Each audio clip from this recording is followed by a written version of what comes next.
ಅಭಿವೃದ್ಧಿಗೆ ಪತ್ರಿಕೆಗಳ ಕೊಡುಗೆ ಇದೆ. ಮಾಧ್ಯಮ ರಂಗ ಎಲ್ಲ ಸಮಸ್ಯೆಗಳಿಗೆ ಪರಿಹಾರ ನೀಡುವ ಶಕ್ತಿಯೊಂದಿಗೆ ಸತ್ಯ ಮತ್ತು ವಾಸ್ತವಿಕತೆಯನ್ನು ಬಿತ್ತರಿಸುವುದರ ಜೊತೆಗೆ ಸಮಾಜದ ಧ್ವನಿಯಾಗಿ ಕೆಲಸ ಮಾಡುತ್ತಿದೆ ಎಂದು ಪಟ್ಟಣ ಪಂಚಾಯಿತಿ ಮುಖ್ಯಾಧಿಕಾರಿ ನಾಗೇಶ್ ಹೇಳಿದರು.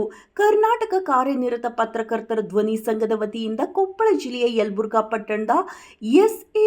ನಿಂಗೋಜಿ ಬಿ.ಎಡ್ ಮಹಾವಿದ್ಯಾಲಯದಲ್ಲಿ ಸೋಮವಾರ ಹಮ್ಮಿಕೊಂಡಿದ್ದ ಪತ್ರಿಕಾ ದಿನಾಚರಣೆ ನೂತನ ಪದಾಧಿಕಾರಿಗಳ ಪದಗ್ರಹಣ ಕಾರ್ಡ್ ವಿತರಣೆ ಕಾರ್ಯಕ್ರಮಕ್ಕೆ ಚಾಲನೆ ನೀಡಿ ಅವರು ಮಾತನಾಡಿದರು.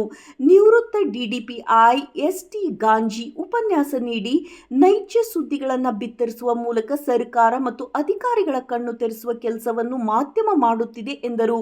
ಮೌನೇಶ್ ಎಚ್ ನಾಯಕ್, ಯಲಬುರ್ಗಾ. ಎಲ್ಲ ಪದಾಧಿಕಾರಿಗಳೇ ಮತ್ತು ಎಲ್ಲ ಹಿರಿಯರೇ, ಯಾಕೆಂದರೆ ಸಮಯ ಭಾಳ ಆಗಿರೋದ್ರಿಂದ ನಾನು ಎಲ್ಲರೂ ಹೆಸರು ಕರೆದು ತಪ್ಪಾಗ್ತದೆ. ಯಾಕಂದರೆ ಸಮಯ ವಿದ್ಯಾರ್ಥಿಗಳು ಇರೋದ್ರಿಂದ ಈ ಒಂದು ಕಾರ್ಯಕ್ರಮದಲ್ಲಿ ಪಾಲ್ಗೊಂಡಿದ್ದ ಎಲ್ಲ ನನ್ನ ಹಿರಿಯರೇ ಮತ್ತು ಪ್ರಾಚಾರ್ಯರೇ ಮತ್ತು ಈ ಒಂದು ಸಂಭ್ರಮದ ಅಧ್ಯಕ್ಷರೇ, ಎಲ್ಲ ನನ್ನ ವಿದ್ಯಾರ್ಥಿ ಮಿತ್ರರೇ ಮತ್ತು ನಮ್ಮ ಪತ್ರಿಕೆಯ ಹಿರಿಯರೇ, ಈಗಾಗಲೇ ಸಾಕಷ್ಟು ವಿಷಯಗಳನ್ನು ಭಾಳ ಹಂಚಿಕೊಳ್ಳಿಕ್ಕೆ ನಮ್ಮ ಉಪನ್ಯಾಸಕರು ತಯಾರಲ್ಲಿದ್ದಾರೆ. ನಾನು ಹೆಚ್ಚು ಮಾತಾಡಿದರೆ ತಪ್ಪಾಗ್ತದೆ. ಯಾಕಂದರೆ ವಿಷಯವನ್ನು ಉಪನ್ಯಾಸಕರಿಂದ ಕೇಳಿದರೆ ಭಾಳ ಅತ್ಯಮೂಲ್ಯ ಅಂತ ನಾನು ತಿಳ್ಕೊಳ್ತಾಯಿದ್ದೀನಿ. ಮನುಷ್ಯನು ಪತ್ರಿಕೆಯವರಿಗೆ ಒಂದು ಸಲಹೆಯನ್ನು ಈ ಸಂದರ್ಭದಲ್ಲಿ ಹೇಳಲಿಕ್ಕೆ ಇಚ್ಛೆಪಡ್ತೀನಿ. ಏನಂದರೆ ಪತ್ರಿಕೆಯ ರಂಗ ಭಾಳ ಪವಿತ್ರವಾದ್ದು. ಈಗಾಗಲೇ ಪತ್ರಿಕೆ ರಂಗ ಹೇಗಿದೆ, ಈ 4 ಅಂಗಗಳಿದ್ದಂಗೆ ನಮ್ಮ ಏನಂದರೆ ಕಾರ್ಯಾಂಗ, ನ್ಯಾಯಾಂಗ, ಶಾಸಕಾಂಗ ಮತ್ತು ಪತ್ರಿಕೆ ರಂಗ.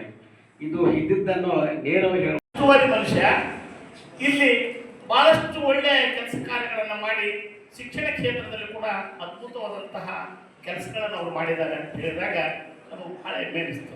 ಯಾಕಂತಂದರೆ ಒಬ್ಬ ಶಿಕ್ಷಕರಾಗಿ, ಒಬ್ಬ ಕ್ಷೇತ್ರ ಶಿಕ್ಷಣಾಧಿಕಾರಿಯಾಗಿ, ಡಿಡಿಪಿ ಆಗಿ ಎಲ್ಲ ರಂಗದಲ್ಲಿ ಇವತ್ತುವರೆಗೂ ಕೂಡ ಅವರು ನಿವೃತ್ತರಾದರೂ ಕೂಡ ಟ್ಯಾಕ್ಟ್ರಿ ತೊಗೊಂಡೋಗಿ ಹೊಲದೊಳಗೆ ಒಂದು 8-10 ಎಕರೆ ಹೊಲಗಳನ್ನು ಅರಿವಿ ಬರ್ತಾರೆ. ಇವತ್ತು ನಾವು ಯಾರೂ ಹೋಗಂಗಿಲ್ಲ. ನಾನು ಡಿಡಿಪಿ ಮೇಂಟೈನ್ ಮಾಡ್ತೀನಿ. ಯಾವ ಹೊಲ ಮಾಡಬೇಕು, ನಾ BA ಓದಿನಿ, B.Ed ಓದಿನಿ ಅಂತ ಆದರೆ ಇವತ್ತು ಅವ್ರು ನಿವೃತ್ತ ಅಧಿಕಾರಿಗಳಾಗಿ ಅವ್ರು ಯಾವುದೂ ಹಣಕಾಸಿನ ಕೊರತೆ ಇಲ್ಲ. ಅವರು ಹಣಕಾಸಿನಲ್ಲಿ ಕೂಡ ಪ್ರಬಲ ವ್ಯಕ್ತಿಯಾಗಿದ್ದಾರೆ, ಮೆಂಟನದಲ್ಲಿ ಕೂಡ ಒಳ್ಳೆ ಸ್ಥಿತಿವಂತರು.